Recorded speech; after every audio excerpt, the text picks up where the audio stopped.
Hey guys, welcome back. In today's video of the 426 build, we're going to do the whole top end, such as getting this head mounted up with this new OEM piston and get the timing chain back in. But we're all going to start it off with the cylinder here. This guy needs a new hone. So as you can see, the hone's starting to get worn off in there, but it shouldn't be too bad. All we need to do is give it a fresh little hone. So let's get started with that. Alright guys, for honing this cylinder here, everything's super oiled up and we got one of these flex hones that is the right size for this bore. So we're going to give it a try. I'm doing this outside because of the oil splash factor. So just do a short little hone, go in and out of the cylinder. About 1 stroke per second, trying to get a 45-degree angle on the cross hatches, and just make sure to keep the hone moving on its way out. And sometimes you gotta wipe it off to see how you did. So as you can see here, it's cross hatched pretty good, and I'll get a flashlight inside to show you guys. And there are some scratches that we weren't able to fully get out, but since this is a nickel-sealed cylinder, we don't want to take too much material off, so that should be good for a hone. I'm not sure how well you guys can see that, but as you can see, it's cross-hatched pretty good, and it's almost perfect, as good as you can get for a couple thousand-hour cylinder. Alright guys, now that we got this cylinder all nice and honed out and at its final size, we gotta check these rings to make sure they have proper end gap. And so I already checked both oil rings and the second compression ring. Now all we got left is the top compression ring. So you want to put them in the same way they will go, with the T up. Gently compress them in to the bore without getting gloves caught. And then take your piston or a ring truer if you have one, and work the piston a good way into the bore to make sure that the ring is perfectly true. Then you can pull the piston out, and this particular one happens to be from 0.2 to 0.3 millimeter end gap. So I'm kind of going to start in the middle. Checks out with 0.23, 0.28 doesn't fit. Now I just need to find 0.25. and 0.25 fits, so this ring checks out as well. Usually the rings tend to be true from the factory, but you always want to check as a little bit of insurance. And if your rings do happen to be out, then you're gonna have to file them until they match the spec they need to be. Then you can just use your piston to gently press out the ring, and now we know that all the rings are at their final size. All we need to do now is clean up this cylinder, make sure that it's perfectly clean, no residue from the hone process or anything else. Then we can put the rings onto the piston and get them lined up and thrown into the cylinder.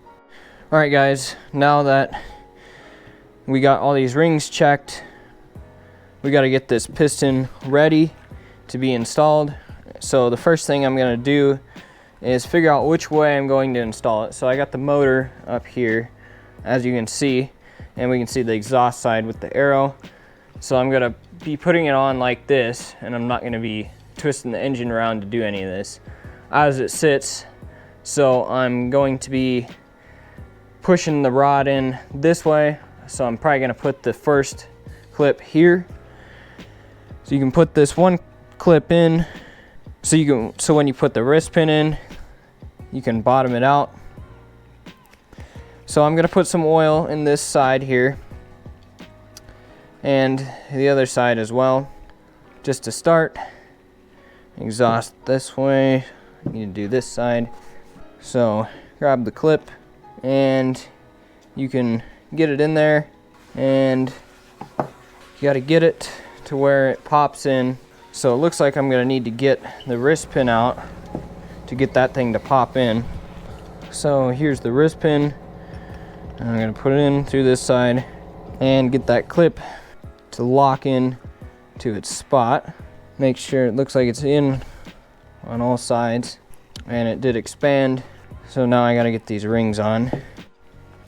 All right guys, now that we've got all these rings checked for end gap, now we need to install them onto the piston here. So I got the manual for reference on where they need to be, and we gotta start with this oil ring here, the scraper, and it's gonna go on first. Work it down to the oil ring and it pops in, and they have the gap to be about right here. So that's where I've got it. Now for the lower oil ring, the gap needs to be opposite, and make sure it goes below that first oil ring like so. As you can see, the gap right there. And now for the third oil ring, you can kind of adjust some of this stuff once you get them on. This guy needs to be in between both of them, which puts it at around here where I'm gonna put it. This is just to help make sure that everything is the optimal amount of compression, especially with the upper two, and the optimal amount of removed oil with these. Now unfortunately this guy doesn't want to stay in its spot, so you got to work it all the way around until it snaps into the upper groove. And now I'm going to get a pick to make sure I set all these perfectly where they're supposed to be. So I'll do that in a second, but I'll show you guys how to get these last two rings on next. So we got two different rings. I don't know if you guys can see this, but the upper compression ring is a little bit thicker than the lower. So I'm gonna start with the lower to get some oil on it, just so these things move. And this ring has a T for top, as you can see right there. So that needs to be on the top. And the second ring needs to match with the end of the first oil ring. And Yamaha has all this stuff figured out to work just perfectly. And these guys just kind of sit there. They're expanded until they get put into the bore, unlike the oil rings, which are kind of compressed from the beginning. It's nice because you can make sure that they're set right. This one also has a T. I don't know if you guys are going to be able to see that. And needs to be put exactly opposite of that other one. And I'll post a picture of the manual page that I'm referencing on the video right now, so you guys have an idea. If you're following along with this build and doing a new top end, you'll have an idea of where to set this stuff. You can find all this stuff online, but I'll post that picture just in case any of you guys are doing this with me. So I'll get all these rings set just perfectly, and then I'll show you how I'm gonna drop them into the bore and then get them hooked onto the connecting rod. All right guys, so we got this piston ring compressor here, and we're gonna try to get this piston put on through the bottom and get the piston into the compressor and compress the rings. And now we're gonna line up the arrow for the exhaust with where the exhaust would be relatively.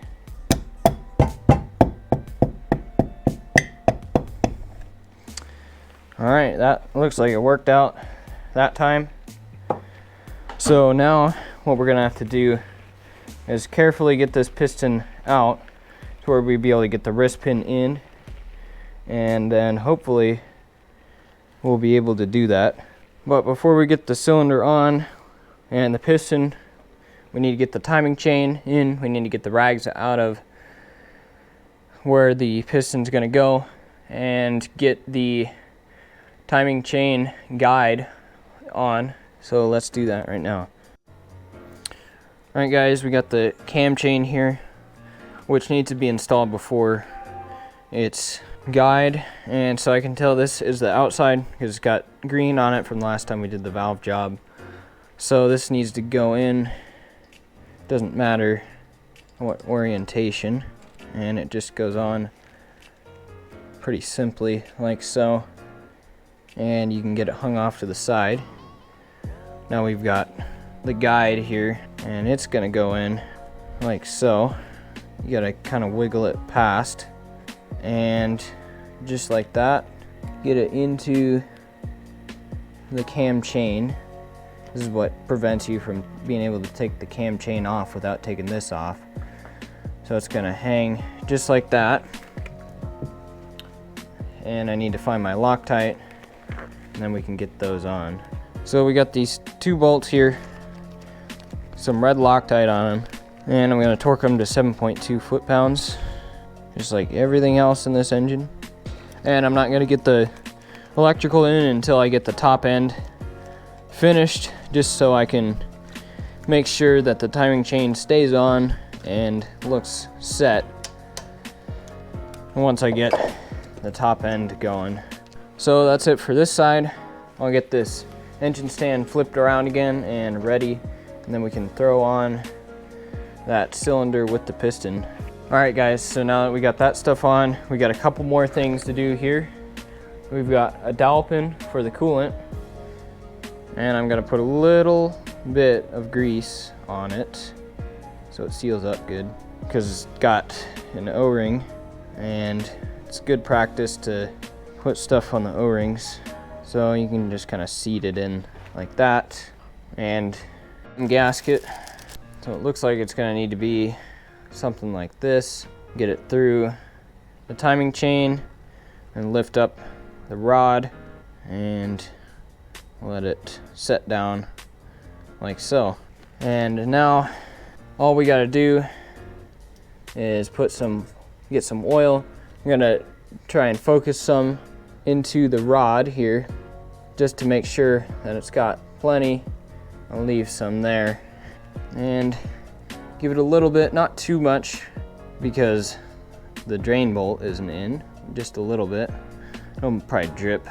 And we'll make sure to give it plenty of oil when we start it, before we start it for the first time. Make sure everything's all primed up. But now it looks like we are pretty much ready to get the cylinder on. So I'm gonna put a bunch of oil in where the wrist pin's gonna be. There is no bearing on this particular bike. It's just a floating wrist pin that gets plenty of oil. So that's good for oil. Now we just gotta get the cylinder over here and hope we can get all this stuff on. All right guys, we're about as ready as we're ever gonna be here. So we gotta get all this stuff to line up. We got the piston hanging out just enough. We gotta get the timing chain to come through. So now we gotta get the wrist pin in blindly. All right, the wrist pin's in. Make sure it's set. Looks like it's set. And now I gotta super carefully get this clip into this tight little spot. And I'm gonna use the old wrist pin to help me get it in, and it looks like it's in. I can't push that any harder, and it looks like it's expanded. Now we just have to get all of this stuff into the bore and kind of align the gasket here. And we're about at the bottom of the crank's play. And there we go. It's mostly down. Looks like we just got to get it to seat, and we'll get that in a minute. And it was just, the rings were a little bit hung up there. But once we got them, it ended up going in just fine. So we're one step closer now to getting this thing completed. All right guys, I think it's about time that we get this top end back together. So I got everything perfectly clean.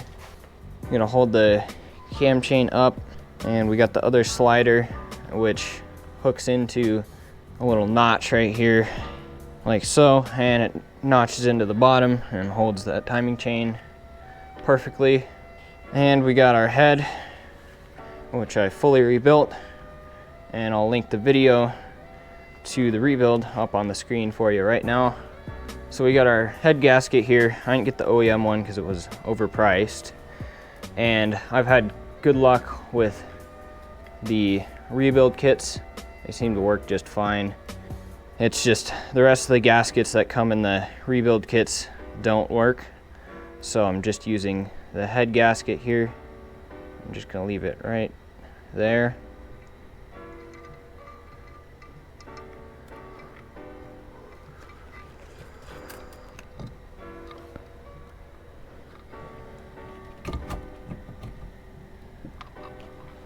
And I think the head's on good. Looks like it's fully down. Should be sealed up good. So now we've got all of our bolts. So I'm gonna start off. I'm gonna put on these little guys but not tighten them. So I'm gonna give them a little bit of Loctite. And for this other small stud, we've got the clutch cable holder. And get it cleaned up a little bit, so like that. And for the main bolts that hold all this stuff down, there are two sizes. I'm gonna start with the longer one. This is the one that was rusted, and it's gonna go in close to the timing chain tensioner. The timing chain tensioner, one of the bolts must have got water, and it's connected to this bolt here, and that's why it got rusted. And it looks like the 9/16 is gonna fit down there. Other longer one goes right here, and then the two shorter ones go on the outside. And the manual says to put grease on all of these. And I'll put the last two nuts on. You got one over on the exhaust side and one on the intake. So I'll get the rest of these head bolts snug down, and then I'll show you guys the torquing procedure. All right guys, so for the torquing procedure here, we've got the picture in the manual that tells you the order, and we got all the torque specs with that. But I'm gonna start off by getting everything snug. So I'm gonna start off with these main head bolts. And we do all this to prevent any possible warping of any of the components in here. And these four are the most important because they're clamping down the compression chamber itself. Now I'm gonna move on. And now I'm gonna get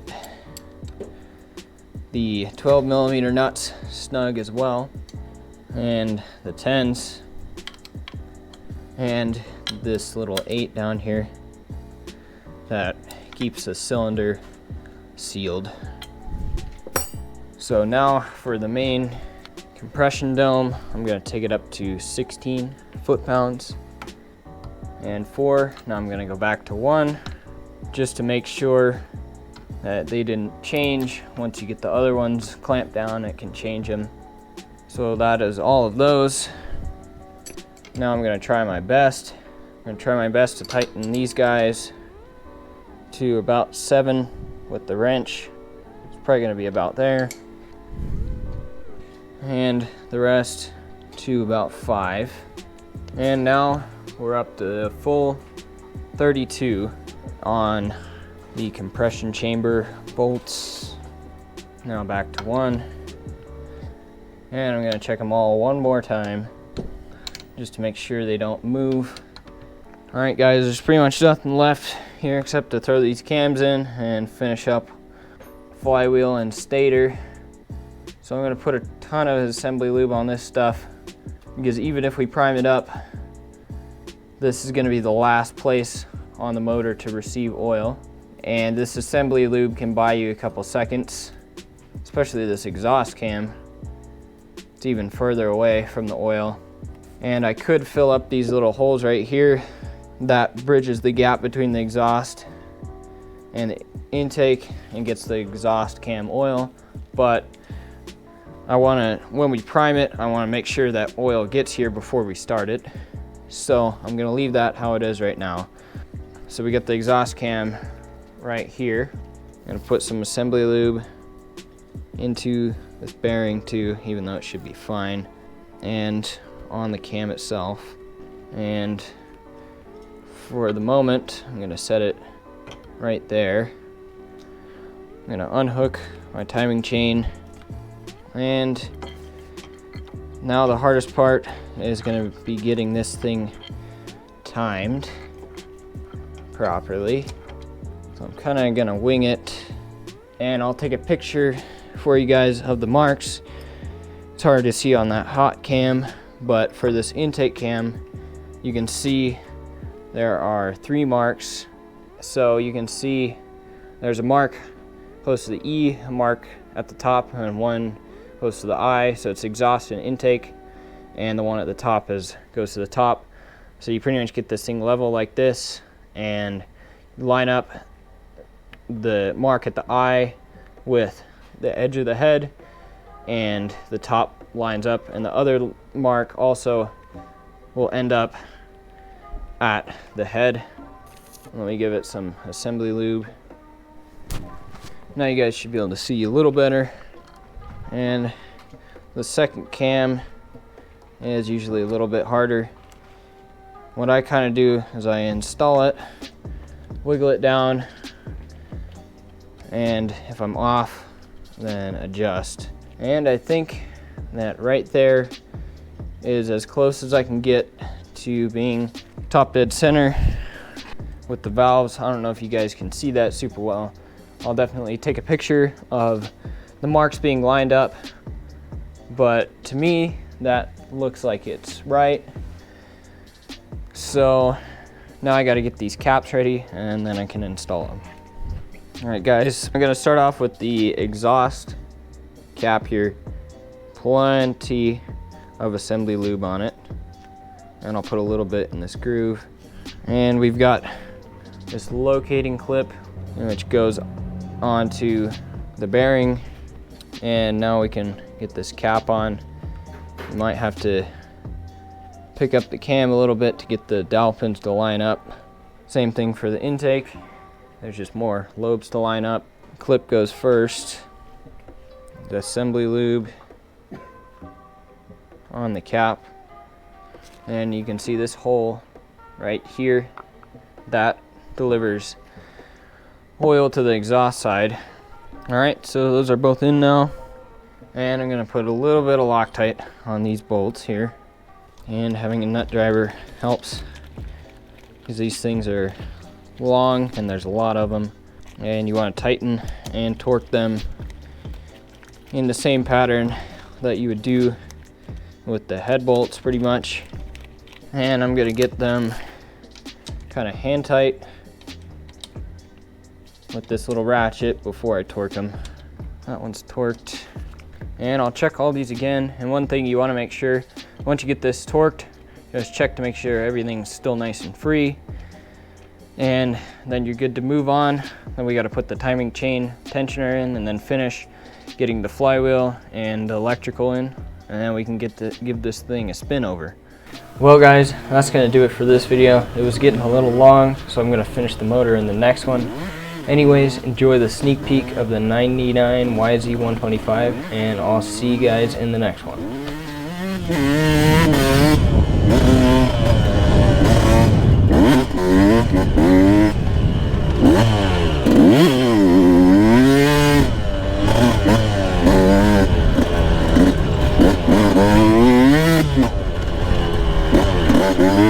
Mm-hmm.